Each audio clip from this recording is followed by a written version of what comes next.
हिंदुस्तान की गवर्नमेंट के प्रेशर में ये डिसीजन लिया गया, टूर्नामेंट से बाहर कर दिया गया फुल मेंबर को। चेयरमैन है मोहसिन नकवी, इन्होंने टिट फॉर टैट की बात की। बांग्लादेश अगर ये डिसीजन लेता है और वो सेटिस्फाई हो जाता है तो फिर हम उस पर बेस करके हाँ या ना करेंगे। पिछले 10 दिनों में जितना एक्सपोज बीसीसीआई और आईसीसी की बायसेस हैं वो जितना एक्सपोज हुए हैं, अब ब्रॉडकास्टर्स का भी बहुत कुछ स्टेक पे है।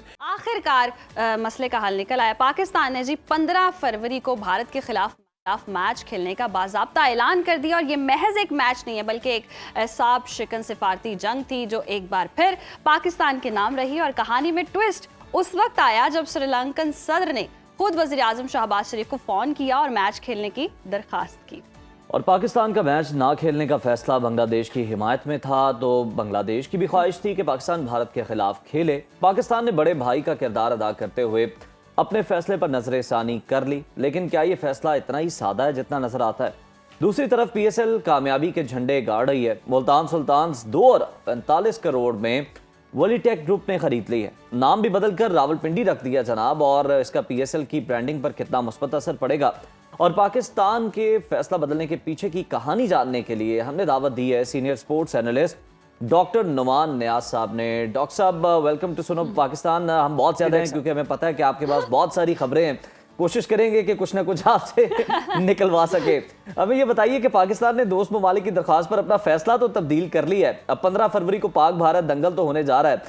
क्या ये मामला इतना ही सादा जितना नजर आ रहा है या पसे पर्दा क्या कोशिशें काविशें हुई, क्या बातें हुई? बड़ा ही अच्छा आपने सवाल किया। डेफिनेटली इतना सादा नहीं है। और ये जो पाकिस्तान का फैसला था not to play against India, ये ट्रिगर हुआ था जिस वक्त मुस्तफीजुर रहमान का केस मिस हैंडल किया था। हिंदुस्तान की हुकूमत के कहने पे बीसीसीआई ने जो है वो केकेआर को कंपेल किया कि इनका कॉन्ट्रैक्ट टर्मिनेट कर दें, जो कि एक पॉलिटिकल डिसीजन था क्योंकि असम में इलेक्शंस होने जा रहे हैं। एक एक्सट्रीम पोजीशन होती है। अमित शाह है, जय शाह के वाले जो कि होम मिनिस्टर हैं इंडिया के, वो अक्सर कहते रहते हैं उन बंगालीज को भी जो कि इंडियन बंगालीज हैं, नॉट के वो बांग्लादेश में रहते हैं, उनको भी घुसपैठिए कहते रहते हैं। तो ये एक नैरेटिव क्रिएट किया। और उस वक्त जब ये सब कुछ हो रहा था, क्योंकि भारत को एक आदत पड़ चुकी थी, क्योंकि दुनिया में जितने भी बाकी क्रिकेटिंग ममालिक हैं रिगार्डलेस के वो इक्वल वोट्स रखते हैं। और ये जो आईसीसी है वो एक लेजिस्लेटिव बॉडी और न्यूट्रल उसको डिसीजन लेने होते हैं, लेकिन लीनिंग उसकी हमेशा भारत के फाइनेंशियल मसल की वजह से भारत की तरफ रही। तो वहाँ पे फिर जब बांग्लादेश ने प्रिंसिपल स्टांस लिया, ये सारी कहानी बांग्लादेश से शुरू हुई और उन्होंने काफ़ी सरप्राइज किया वर्ल्ड क्रिकेट को, क्योंकि उन्होंने मेरिट पे ये बात की थी कि अगर एक प्लेयर की सिक्योरिटी इंडिया में नहीं है तो पूरी टीम की कैसे होगी। और क्योंकि वो इवन न्यूट्रल वेन्यू भी नहीं मांग रहे थे, क्योंकि एक जॉइंट ली हो रहा है ये वर्ल्ड कप श्रीलंका में और हिंदुस्तान में, तो उन्होंने कहा हमारे मैचेस आप श्रीलंका में शिफ्ट कर दें।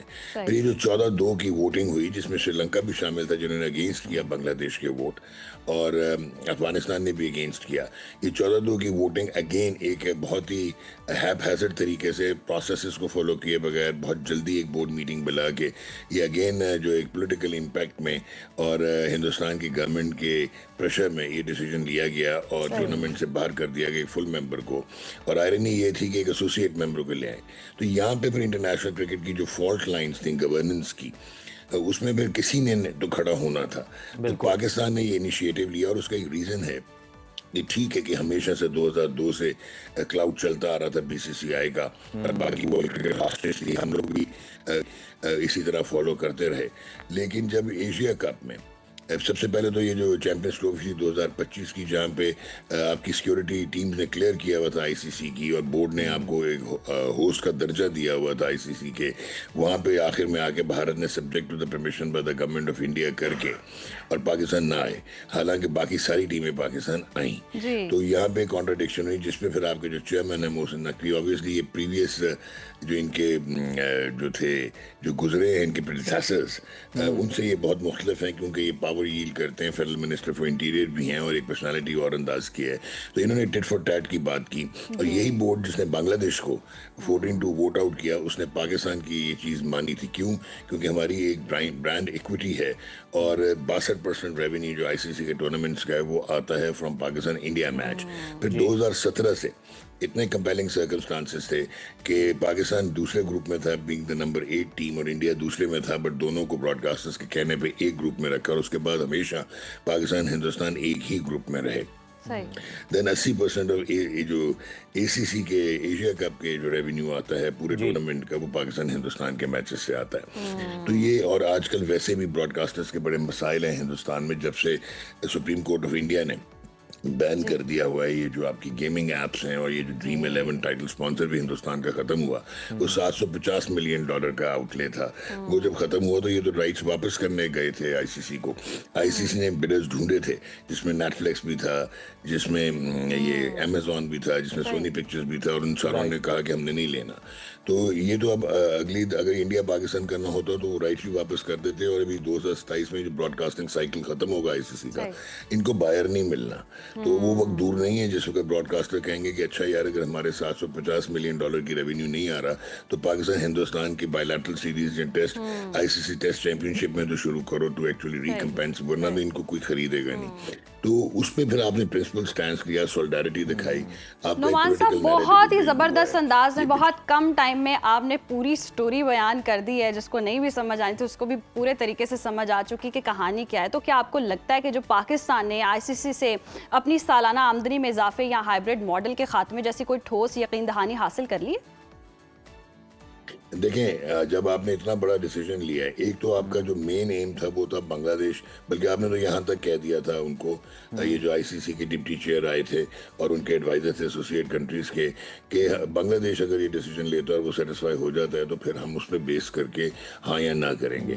तो बांग्लादेश को तो वो मिल गया। एक उनको वो जो एक अनफॉर्चुनेटली सिविल डिस्टर्बेंसेस की वजह से वो नहीं हो सका था ICC का टूर्नामेंट, उन्होंने कहा 2028 से लेके 31 में वो एक दे देंगे। फिर बांग्लादेश ने मेजबानी करनी है जॉइंटली विद इंडिया 2031 के वर्ल्ड कप की। और बाकी उनकी पेनल्टी नहीं लगी जो 38% लग सकती थी। फिर उसके अलावा उनको ICC जो रेवेन्यू शेयर, उसमें कटौती नहीं होगी, एनुअल जो ग्रांट आती है, तो वो तो आपने अचीव कर लिया। हाँ, बैक एंड पे ये बातें ज़रूरी देखें, वो लोग बहुत सारे ना वो कर रहे हैं, एक नैरेटिव बिल्ड कर रहे हैं बगैर कहानी हुए कि ICC के एम्बिट में है ही नहीं पाकिस्तान की और इंडिया की बायलैटरल सीरीज को इन्फ्लुएंस करना। ये दोनों बोर्ड्स ने डिसाइड करना है। इसी तरह ICC टेस्ट चैंपियनशिप ICC के एम्ब्रेला में, एम्बिट में तो खेली जाती है, लेकिन वो इंडिविजुअल बोर्ड्स ही डिसाइड करते हैं, वो भी ऑलमोस्ट बायलैटरल सीरीज है। जहां तक आपने रेवेन्यू की बात की तो मैं आपको बड़ा क्लियर बताता हूँ कि ये जो $600 मिलियन जनरेट होता है, 78% ये हिंदुस्तान से आता है, 70% ब्रॉडकास्टिंग का रेवेन्यू हिंदुस्तान से आता है। लेकिन ये 600 मिलियन में 38.5% भारत को दे दिया जाता है, क्योंकि वो ज़्यादा कमर्शियल वैल्यू रखते हैं, वो हॉट सेलिंग प्रॉपर्टी हैं, तो उनको दे दिया जाता है जी जो तकरीबन $231 मिलियन। और बाकी जितनी भी टीमें हैं, चाहे वो ऑस्ट्रेलिया, इंग्लैंड टॉप टीम्स हैं, या साउथ अफ्रीका या पाकिस्तान, इनको 10% से नीचे है। पाकिस्तान का 5.75% है, जो कि $34.5 मिलियन एनुअल बनता है। अब अगर आप इसकी जो है प्रोराट बेसिस पे निकालें कि इंडिया पाकिस्तान के जो मार्की मैचेस होते हैं ICC टूर्नामेंट्स में, तो उस हवाले से पाकिस्तान का शेयर 23.3% होना चाहिए, यानी कि $140 मिलियन। तो यकीनन पाकिस्तान ने ये बात की है कि एनुअल ग्रांट को इंक्रीज किया जाए, और ये फैसले अभी नहीं हो सकते थे। ये भी अगेन प्रोपेगेंडा किया जा रहा है। ये फैसले जब मार्च में ICC की बोर्ड मीटिंग होगी तो उसमें डिसाइड होगा, ये कमर्शियल एस्पेक्ट को देखा जाएगा। एंड डेफिनेटली हिंदुस्तान और पाकिस्तान की जो है वो सीरीज बायलैटरल वो ICC के एम्बिट में नहीं है, लेकिन ICC की जो इस वक्त हायरार्की है वो सारी हिंदुस्तान से ताल्लुक रखती है। मेजर स्टेक होल्डर है इंडिया की पॉलिटिक्स में जय शाह के वालिद। सो ये सारी चीज़ें जो हैं बैक एंड पे ज़रूर कहा जा सकता है कि जी for the dignity of the game. लेकिन मैं ये समझता हूँ कि आपको लग रहा होगा शायद पाकिस्तान को कुछ हासिल नहीं हुआ, लेकिन पाकिस्तान ने जो पावर स्ट्रक्चर में ICC के एक वैक्यूम क्रिएट हुआ था, और वो जो न्यूट्रलिटी एब्सेंट थी उसको स्टर कर दिया है, बिल्कुल सिक्योर किया। डॉक्टर साहब, और जरा इस पर भी आपका कमेंट चाहेंगे कि जो आप बता भी रहे हैं कि 2002 से इजारादारी भारत ने कायम की हुई थी यहाँ पर क्रिकेट के अंदर अपनी, अब आपको लगता है कि वो टूट चुकी है और दूसरे ममालिक के जो क्रिकेट बोर्ड्स हैं उन्हें भी पता चल गया कि अगर जनाब ICC कोई नाइंसाफी करता है, भारत कुछ करता है, तो हमारे पास पाकिस्तान और बांग्लादेश की सूरत में ब्लॉक मौजूद है, फिर हम वहां पर चले जाएंगे और इस तरह का जो स्टैंड है वो लेंगे। और साथ ही दूसरा सवाल ये भी कि क्या बांग्लादेश को ये यकीन दहानी करवा दी गई है कि उन्हें कंपनसेट करने के लिए कोई ना कोई सीरीज या फिर कोई मुआवजा दिया जाएगा? हाँ जी, बांग्लादेश को तो उन्होंने इवन हैंड आउट में दे दिया। जो ICC की प्रेस रिलीज आई है वो तो कंफर्म हो गया कि उनको जो है एक्स्ट्रा टूर्नामेंट भी मिलेगा, ICC की होस्टिंग राइट्स, और प्लस उनकी जो है कंपनसेशन की जाएगी पार्टिसिपेशन फी के हवाले से, वो तो हो गया। अभी आपने जो बात की बहुत ही अच्छा सवाल किया है कि पाकिस्तान की रीपोजिशनिंग हो चुकी है इस डिसीजन लेने के बाद, और अब आप जो है वो एक एडमिनिस्ट्रेटिव कॉग भी बन गए हैं, वाइटल कॉग बन गए हैं। और इंडिया हो गया, सॉरी इंग्लैंड हो गया या ऑस्ट्रेलिया हो गया या साउथ अफ्रीका, ये सारी टीम्स चुप करके बैठी हुई थी regardless of their cricketing impact. अब ऑस्ट्रेलिया 6 वर्ल्ड कप जीता हुआ है, 1 T20 वर्ल्ड कप जीता हुआ है, 2 चैंपियंस ट्रॉफी जीता हुआ है, लेकिन वो वैक करता है tail in front of BCCI. तो ये जो फॉल्ट लाइंस को आइडेंटिफाई करके अब जो पाकिस्तान खड़ा हुआ है, अब नेक्स्ट टाइम वो भी 10 दफा सोचेंगे कि यार ये वन लॉपसाइडेड और ये इतना बेंड जो है इंडिया की तरफ, उसमें हमारी जो प्रेजेंस है वो किधर चली गई। तो आई एम 100% श्योर कि अब अगर ऐसे आगे कोई चीज होगी तो अब उनमें हिम्मत आ गई, somebody had to take the lead, जो कि पाकिस्तान ने लीड ली है। बिल्कुल पाकिस्तान ने लीड ली है। और नुमान साहब, जिस तरह से हम देखें बांग्लादेश, श्रीलंका, यूएई सबको ही खुश कर दिया है, सारे दोस्तों को राजी भी कर दिया है। तो अब इस फैसले के बाद जो पाकिस्तान की अब मार्केट वैल्यू है, आपको लगता है अब आगे आने वाले दिनों में फायदा उठा सकेगा पाकिस्तान इससे? देखें, एक तो चीज़ बड़ी क्लियर है, ये लोग कंफ्यूज करते हैं। आजकल पाकिस्तान की क्रिकेट जो है वो बदहाली का शिकार है, 7वें नंबर की टीम है इंटरनेशनली अगर आप देखें। लेकिन एक पाकिस्तान की हिस्ट्री है, एक पाकिस्तान का क्रिकेटिंग कल्चर है, और फिर व्यूअरशिप मैसिव है एशिया की, जहाँ पे हमारी को 250 मिलियन बनता है, 170 मिलियन बांग्लादेश से आता है। तो ये जो व्यूअरशिप है वो ट्रांसलेट होती है कमर्शियल उसमें, मोनेटाइजेशन इससे होती है। तो पाकिस्तान आज तक, हालांकि भारत से शायद एक आधा दफा जीते हैं अब आईसीसी के टूर्नामेंट्स में, और परफॉर्मेंस भी वन साइडेड होती है, वो रिवलरी भी नजर नहीं आती, लेकिन सबलिमिनली जो आपके राइवल्स हैं और जिस तरह अट्रैक्ट करता है, क्यों मरे जा रहा था आईसीसी के ये मैच होना चाहिए। अगर तो इसकी वैल्यू, कमर्शियल वैल्यू ना होती, वो कहते ठीक है यार आपने बायकॉट कर दिया, हम आपको पिनलाइज कर देंगे फलाना फलाना क्लॉज लगा के, लेकिन नहीं, क्योंकि इसके बगैर इकोनॉमिक इकोसिस्टम जो है वो मुतासर हो जाता आईसीसी का। तो यकीनन पाकिस्तान की वैल्यू बहुत तगड़ी है। और जब से ये जो गेमिंग एप्स और ये जो कोलैटरल जिसको आप कहते हैं, उनके अट्रैक्शन खत्म हुई है ब्रॉडकास्टर्स की, वो डेस्परेट थे। जब सोनी पिक्चर्स नेटवर्क इंडिया ने एशिया कप में, इंडिया नहीं आ रहा था लेकिन उन्होंने प्रेशराइज करके ना सिर्फ इंडिया से बाहर निकलवाया एशिया कप, यूएई में करवाया, बल्कि 3 मैचेस भी हुए पाकिस्तान हिंदुस्तान के माँ की इवेंट्स। ये बढ़ता ही जा रहा है। 2017 से commercial 10 second commercial air time का रेट भी बढ़ा और व्यूअरशिप भी मैसिवली बढ़ी है। चैंपियंस ट्रॉफी में लास्ट 602 मिलियन डिजिटल पे थे, और जो 206 मिलियन ब्रॉडकास्ट में थे, और $45,000 का 10 सेकंड का स्लॉट बिका था। तो ये अभी अगर आप 5% प्रो राट लगाएं तो इस मैच में 15 को ये कमर्शियल एयर टाइम स्लॉट को जाएगा $55,000 का 10 सेकंड्स का। जबरदस्त। तो ये वैल्यू तो आपकी बढ़ गई। बिल्कुल डॉक्टर साहब, ये भी जरा कहिएगा कि हम देखते हैं कि चले पाकिस्तान और भारत तो चले एक रिवायती राइवलरी है, दुश्मनी है, वो चीज़ें तो चलती हैं, लेकिन बांग्लादेश में आपकी मर्जी की भारत की वज़ीर आज़म जब नहीं रही तो आपने जनाब उनके साथ जो है वो हालात, अपने मामलात वो बिल्कुल ही ख़राब कर लिए, और एक खिलाड़ी तक जनाब आप आगे कि उसको हमने आईपीएल में नहीं खिलाना, जहाँ से ये सारा मसला शुरू हुआ। अब आप अगर इस तरह का बिहेवियर रख रहे हैं, आप इस तरह के ज़र्फ का मुजाहरा कर रहे हैं, तो फिर आप आगे चलकर अगर हम देखें तो आप ये किस तरह से ख्वाब देख सकते हैं कि जब आप ओलंपिक की मेज़बानी करें और सारे ममालिक जो हैं जनाब वो भारत के अंदर इकट्ठे हो जाए? देखें, एक तो इंडिया को बीसीसीआई को सेटबैक तो बहुत हुआ है, क्योंकि वो इंटॉक्सिकेटेड थे because of the power structure, और वो जो चाहते थे कर लेते थे और लोग बोलते नहीं थे। तो यहाँ पे जो अभी आपने बात की है, ना सिर्फ मुस्तफीज वाला या गवर्नमेंट चेंज हुई है, पॉलिटिकल रिलेशंस फर्क हुए हैं अगर बांग्लादेश से, तो आपने जो है वो ये डिसीजन इस तरह का ले लिया।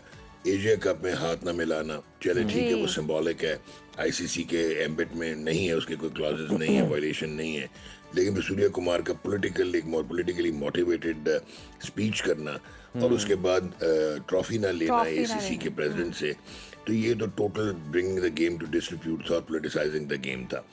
यहाँ से उन्होंने वो वीक विकेट पे चले गए जब everybody decided standing up including Bangladesh. और अगर आपने देखा इसका ट्रिकल डाउन इफेक्ट हुआ है, चाहे वो माइकल एथर्टन है, चाहे नासिर हुसैन है, चाहे मार्क बुचर हैं, चाहे मार्क बाउचर हैं, इन सारों ने इस चीज़ को हाईलाइट किया है कि आप जब किसी को दीवार के साथ लगाएंगे और अनरीजनेबल एक्ट आईसीसी करता रहे, being used as a political tool of BCCI and Indian government, तो ये तो होगा। तो अब ये बात खुल गई है, और मैं समझता हूँ कि ये इन पिछले 10 दिनों में जितना एक्सपोज बीसीसीआई और आईसीसी की एक जो पार्शल और बायसेस हैं वो जितना एक्सपोज हुए हैं और जितना पाकिस्तान हाईलाइट हुआ है because of their commercial value, मेरे ख्याल में that has actually changed the paradigms of governance at बिल्कुल नुमान साहब, और जिस तरह से पाकिस्तान ने ये मौक़िफ़ अपनाया, बड़ा स्ट्रॉन्ग मौक़िफ़ था, इस सारी सूरत हाल के बाद आपको भारत के बिहेवियर में कोई चेंजेस नज़र आएंगे या फिर कोई इस तरह का कोई एडवेंचर कर सकता है, मिस एडवेंचर कर ही सकता है आने वाले दिनों में? क्योंकि हमने देखा है भारत हर बार कोई ना कोई खेल को सियासत का कुछ ना कुछ कर ही देता है, हिस्सा बना ही देता है। तो आने वाले दिनों में आप चेंजेस देख रहे हैं? नहीं, मेरा नहीं ख्याल, देखें, मेरा नहीं ख्याल है कि अब इतना आसान होगा आपको पोलिटिसाइज करना है इंटरनेशनल टूर्नामेंट्स को, क्योंकि अब ब्रॉडकास्टर्स का भी बहुत कुछ स्टेक पे है और आईसीसी का इकोनॉमिक इकोसिस्टम भी एक दफा थ्रेटन हुआ है। तो ये इतना तो नहीं होगा, मैक्सिमम ये हो सकता है इस बार भी वो हाथ ना मिलाएं। तो वो तो हम भी कीन नहीं है, वो तो आपके चेयरमैन ने खुद पाकिस्तान क्रिकेट बोर्ड ने कहा कि we are also not that keen if they don't do it, हम तो रेसिप्रोकेट करेंगे।